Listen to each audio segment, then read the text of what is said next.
Breaking news Nagar కర్నూలులోని ప్రభుత్వ medical కాలేజీలో ragging కలకలం రేపింది.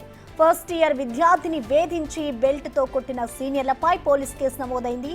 మార్చి 25న ఈ ఘటన జరగగా యాంటీ ర్యాగింగ్ కమిటీ విద్యార్థులతో భేటీ కానుంది. కౌన్సిలింగ్ తర్వాత సీనియర్లపై చర్యలు తీసుకునే సూచనలు కనిపిస్తున్నాయి.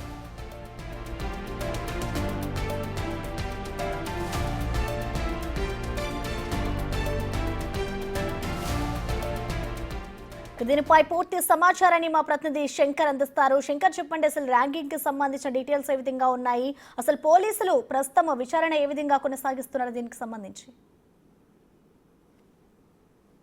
ప్రసన్న, నాగర్ కర్నూలు జిల్లా ప్రభుత్వ మెడికల్ కాలేజీలో జరిగినటువంటి ర్యాగింగ్ కలకలం అనేది కూడా రాష్ట్ర వ్యాప్తంగా చర్చాంశనీయంగా మారింది. మార్చి 25వ తేదీన మొదటి సంవత్సరం చదువుతున్నటువంటి విద్యార్థిపై సీనియర్లు వేధింపులకు పాల్పడుతూ ముఖ్యంగా అతని ఫోన్ తీసుకోవడంతో పాటు అతన్ని గోడ కుర్చీ వేయించడం, లేని సిలిండర్ను మోస్తున్నట్టు యాక్ట్ చేయమంటూ ఆ విధంగా చేస్తున్న సమయంలో అతని వీడియోలను చిత్రీకరించి సోషల్ మాధ్యమాలలో పోస్ట్ చేస్తామని బెదిరించడంతో పాటు అక్కడితో ఆగకుండా బెల్ట్ తీసుకొని ముగ్గురు సీనియర్ విద్యార్థులు ఆ విద్యార్థిపై దాడి చేయడంతో పూర్తిగా విద్యార్థి కలత చెందాడు. ముఖ్యంగా ఈ విషయాన్ని నాగర్ కర్నూలు పోలీస్ స్టేషన్ దగ్గరికి వెళ్లి పోలీసులకు తనని ఈ విధంగా సీనియర్లంతా కూడా ర్యాగింగ్ చేశారు, తనను ఇబ్బంది పెట్టారంటూ కూడా దీపక్ శర్మ అక్కడ ఒక ఫిర్యాదు చేయడం జరిగింది. ఫిర్యాదును నమోదు చేసుకున్నటువంటి పోలీసులు ఆ రోజు నుంచి కూడా ముఖ్యంగా ర్యాగింగ్ కు సంబంధించి అసలు నిజాలను పూర్తి స్థాయిలో ఎంక్వైరీ చేస్తూ వచ్చారు. ఈ క్రమంలోనే మెడికల్ కళాశాలకు సంబంధించినటువంటి సిబ్బందితో కూడా మాట్లాడడం జరిగింది.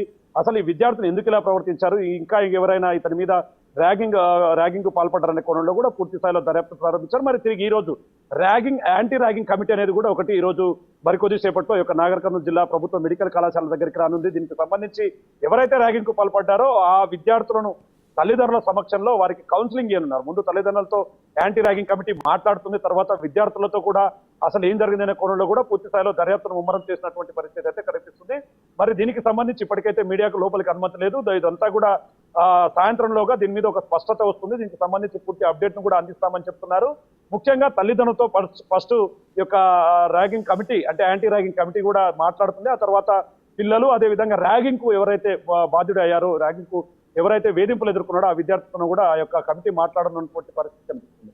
ఏదేమైనప్పటికీ రాష్ట్ర వ్యాప్తంగా ఇదొక సంచలనంగా మారింది. ప్రభుత్వం ర్యాగింగ్ ఎక్కడ జరిగినా ఊరుకునే లేదంటూ కూడా స్పష్టమైన ఆదేశాలతో పాటు అధికారులకు పూర్తి స్థాయిలో అధికారులు ఇచ్చింది. ఈ క్రమంలో అక్కడక్కడ కొన్ని చోట్ల ర్యాగింగ్ జరుగుతున్నప్పటికీ ఒక్కసారిగా ప్రభుత్వ మెడికల్ కళాశాలలో ఈ ర్యాగింగ్ అంతా కూడా తల్లిదండ్రులు పూర్తి స్థాయిలో ఆందోళన వ్యక్తం చేస్తున్నారు. ఎందుకంటే తమ పిల్లలను కళాశాలలకు పంపుతున్నాం, ఈ క్రమంలో అక్కడ ఉన్నటువంటి వాళ్ళు ప్రవర్తించే తీరంతా కూడా తమ పిల్లలకు సంబంధించినటువంటి భవిష్యత్తుపై పడుతుంది. కాబట్టి ఇట్లాంటివి ఉపేక్షించకూడదని చెప్పి కూడా విద్యార్థులను కఠినంగా శిక్షించాలని చెప్పి ఒకవైపు విద్యార్థులు ఎవరైతే ర్యాగింగ్ కు బాధితుడయ్యాడో, వేరే విద్యార్థుల చేతిలో ర్యాగింగ్ కు బాధింపబడ్డావో ఆ విద్యార్థి తల్లిదండ్రులు అయితే చెప్తున్నటువంటి పరిస్థితి కనిపిస్తుంది. మరి యాంటీ ర్యాగింగ్ కమిటీ ఈ రోజు ఏం చెప్పబోతుంది, తల్లిదండ్రులతో కౌన్సిలింగ్ ఏ విధంగా ఉండబోతుంది, మరి ఒకవేళ ఇదంతా కూడా పూర్తిస్థాయిలో విచారణ అనంతరం ఎవరైతే ర్యాగింగ్ కు పాల్పడ్డారో ఆ విద్యార్థులపైన ఎలాంటి చర్యలు ఉండబోతాయనేది మాత్రం సర్వత్రా ఆసక్తి నెలకొన్నటువంటి పరిస్థితి అయితే కనిపిస్తుంది. Prasanna, right, thank you Shankar.